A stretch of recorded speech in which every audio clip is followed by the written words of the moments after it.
Welcome to RPV City Talk. RPV City Talk is brought to you by the City of Rancho, Palos, Verdes to inform the community on recent city matters. RPV City Talk is a weekly show that features the RPV mayor, city council, or city employees. Hello and thanks for joining us. I'm Maria Sorreo and this is City Talk. Today we are joined by our mayor, Anthony Misetich. Thank you so much for being here today. Hello Maria, how are you? Very good. How are you doing, Mayor? I'm doing great today. Well, it's time to catch up on the comings and goings of issues in our city. There's so many to talk about. Let's talk about the crime prevention and the sheriff's contract, because I know it's something that is on the minds of all of our residents. We've had some crime issues, but some good news on that front. Well, as compared to other communities, RPV doesn't have that high of a crime rate. Right. However, we wanted to be proactive, knowing that there are certain circumstances going on in the state, early release programs, the economy, that has a tendency to generate more crime. And so in order to be proactive, the council has taken the stance to beef up our crime prevention services. Okay. And so what we have done is we have a new sheriff's contract that increases the hours that the sheriff will be involved in our city. Wow. We have increased the city's allocation on a traffic enforcement deputy by 30%. That's one. Okay. We have also added a bicycle patrol on Western Avenue and on PV Drive South that will look for car break-ins and that kind of thing, and look for crimes occurring in those sectors of our city. Okay. And those increases, just those two increases, have increased the man hours in our city for the Sheriff's Department by 965 hours. Wow, that's significant. In addition, this is really good. We have also, in our contract, taken the steps to have volunteers in our community.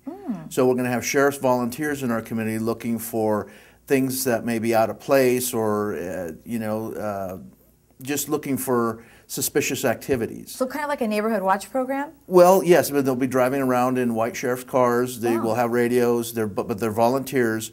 And that's another 1,920 hours that we will have of that presence in our city. That's amazing. Now, are they teaching people what to look for, things like that? Well, they're volunteers, and if they see something suspicious, they will call in the regular sheriff. That's awesome. And see, one of the most valuable pieces of equipment in any law enforcement agency is a radio. Absolutely. And by the way, this extra 1,920 hours of volunteer service is at no extra cost to the city. Even better. Yes. Even better. Yes. So we're getting additional crime prevention, but not paying for it. That's great. And you and I have talked about this before many times.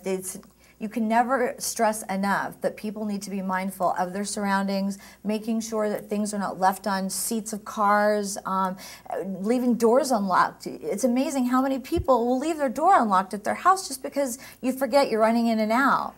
Maria, I had an experience about 7 years ago. I had just bought a new car, and I was traveling out to a company site in Ontario. Okay. And I was driving on the 10 freeway, and I was hungry, and it was lunchtime, and I had to stop off and went to a restaurant. I was in the restaurant for I would say 40 minutes. And within 40 minutes, my car had been broken into. Oh. I had left... Foolish me, I had left a camera on the back seat. And I also had a briefcase which didn't contain my computer, thank God. I had left it at the office. But both were taken.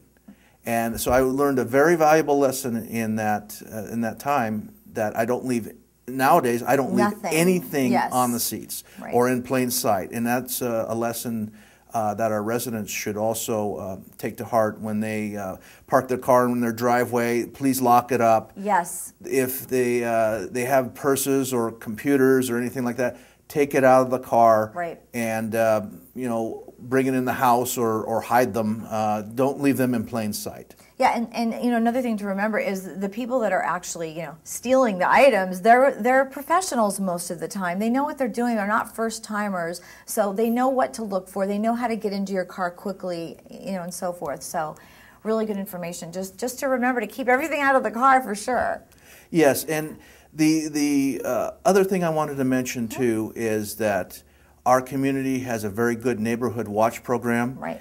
That is our basically really that is our first line of defense. Neighbors watching out for other neighbors. Yes. Getting involved in the neighborhood watch program. It's really crucial that we enhance our neighborhood watch program in the upcoming year or two as this early release program comes about. So we're taking every step possible to keep our community safe. I have no doubt the steps that we've taken and an enhanced community watch will make our city probably the safest on the peninsula. I think you're right, and I think like you were saying earlier about the more presence there are, the more people presence, police presence, people are they're gonna back off and stay away, which is what we want. That's what we want. Yes, that's very good. Okay, let's move on to the passing of the budget. Everybody can take a deep breath now, I think. Yeah, that's got to be one of the most stressful things I think that any city has to deal with. Well, it's actually the most important thing that the council can deal with during the year. I mean, there's other important issues, but passing a budget is priority number one. Right.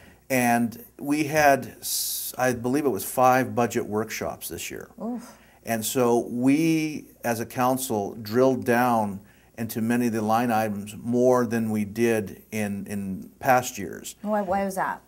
Well, we have a zero-based budget concept in Rancho Palos Verdes, a hybrid zero-based budget concept. That's something that when I got elected in 2009 that I brought to the council. City staff looked into it, adopted it, the council adopted the concept.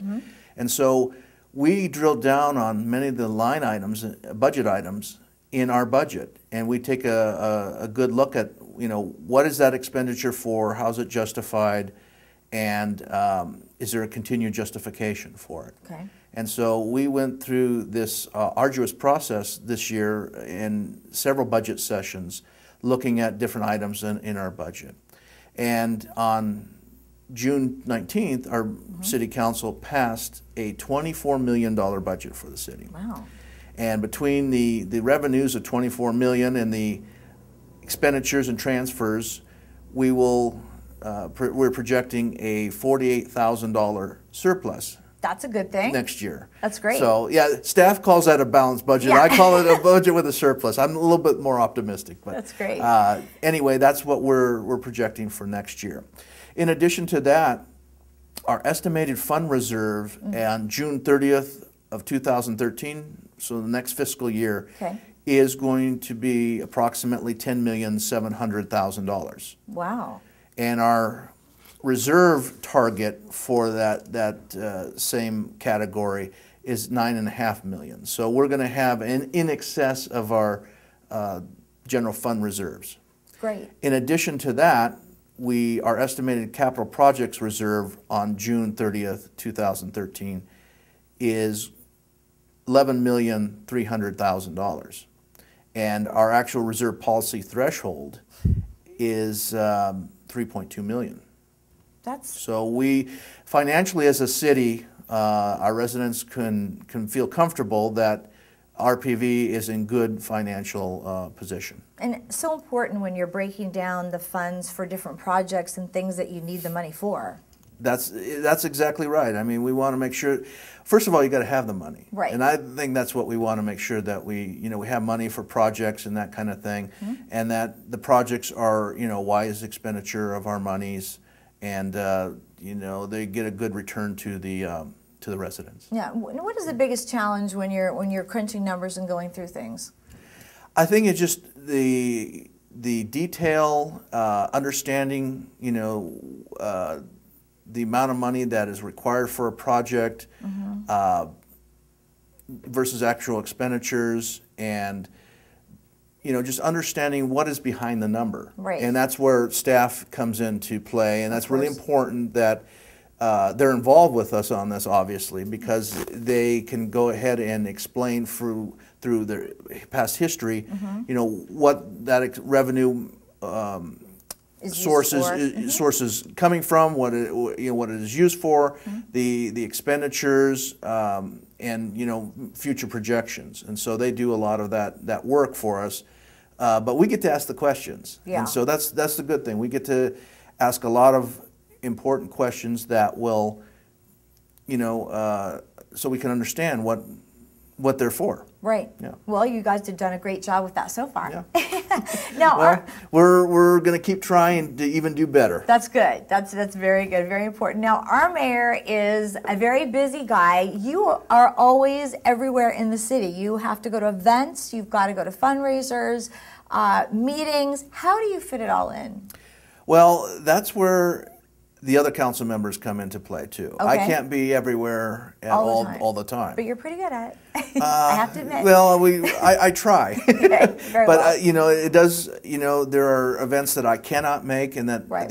You know, the other council members will step up and attend in my absence, which is great. I just recently had a situation where I was invited to 3 events in the same day, pretty much around the same time. I visited the PV Street Fair in the morning last month, and also had to come back later that day, or was asked to come back for recognition of public officials. Well, I couldn't make that. So, and I was also at the same time invited to the PVIC docents luncheon, right. which unfortunately I could not attend. I wish I could have attended that. I was also invited at the same time to travel on the USS Iowa down the main channel of the Los Angeles Harbor to its final positioning and resting place for as a museum. Hmm.